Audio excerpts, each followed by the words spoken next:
Bapak Ibu Guru serta teman-teman Komasian yang dikasihi oleh Tuhan, pada kesempatan hari ini saya ingin menyampaikan sebuah renungan mengenai pemuda yang kaya. Tema ini cukup menarik bagi saya karena pesan dari tema ini tidak hanya berhubungan dengan kehidupan kita yang masih muda-muda, tetapi juga bagi semua orang dalam berbagai kalangan usia.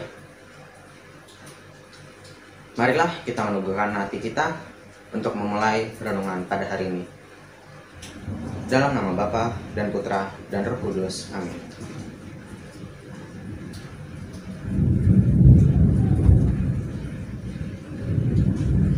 Inilah Injil Tuhan kita Yesus Kristus menurut Matius. Dimuliakanlah Tuhan. Ada seorang datang kepada Yesus dan berkata, "Guru, perbuatan baik apakah yang harus kuperbuat untuk memperoleh hidup yang kekal?" Jawab Yesus, "Apakah sebabnya engkau bertanya kepadaku tentang apa yang baik? Hanya satu yang baik. Tetapi jikalau engkau ingin masuk ke dalam hidup, turutilah segala perintah Allah." Kata orang itu kepadanya, "Perintah yang mana?" Kata Yesus, "Jangan membunuh, jangan berzina, jangan mencuri, jangan mengucapkan saksi dusta, hormatilah ayahmu dan ibumu, dan kasihilah sesamamu manusia seperti dirimu sendiri." Kata orang muda itu kepadanya, "Semuanya itu telah kuturuti, apalagi yang masih kurang?" Kata Yesus kepadanya, "Jikalau engkau hendak sempurna, pergilah, jualah segala milikmu, dan berikanlah itu kepada orang-orang miskin, maka engkau akan beroleh harta di surga. Kemudian datanglah kemari dan ikutlah aku." Ketika orang muda itu mendengar perkataan itu, pergilah ia dengan sedih, sebab banyak hartanya. Demikianlah Injil Tuhan. Terpujilah Kristus. Bapak Ibu Guru serta teman-teman Komasian yang terkasih, untuk memahami apa makna dari kutipan teks barusan, kita perlu tahu dulu apa itu harta. Dalam artian yang luas, harta itu berarti kekayaan yang bernilai bagi diri seseorang, mau itu berwujud ataupun tidak berwujud.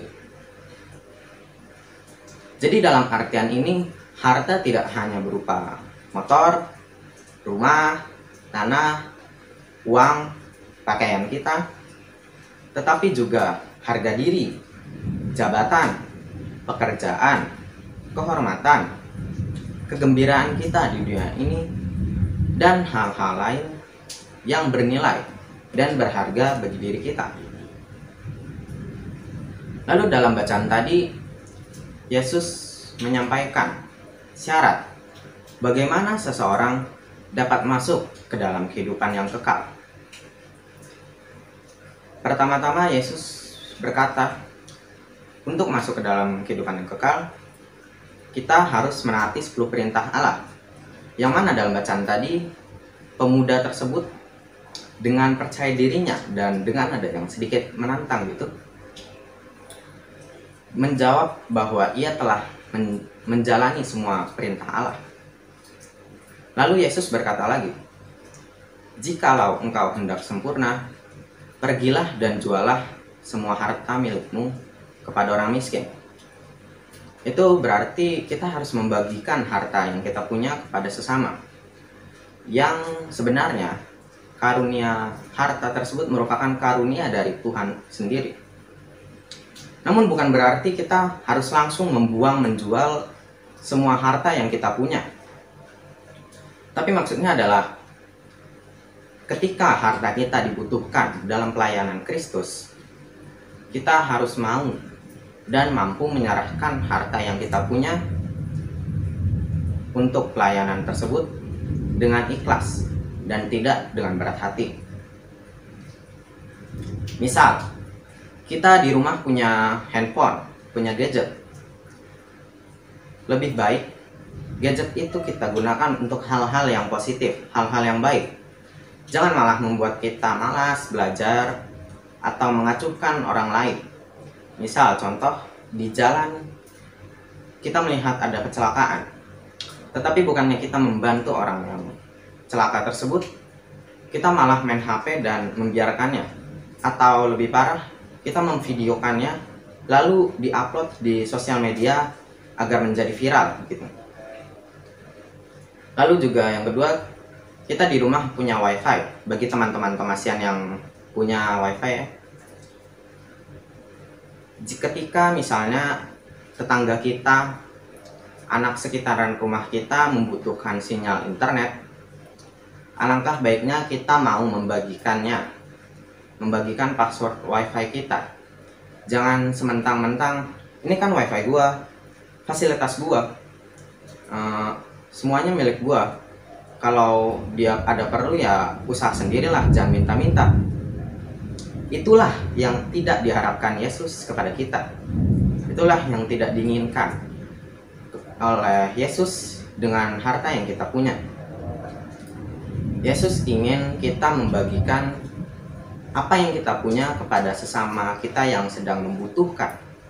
Karena Yesus juga pernah bersabda seperti ini, segala sesuatu yang kamu lakukan kepada saudaraku yang paling hina ini, engkau telah melakukannya kepada aku.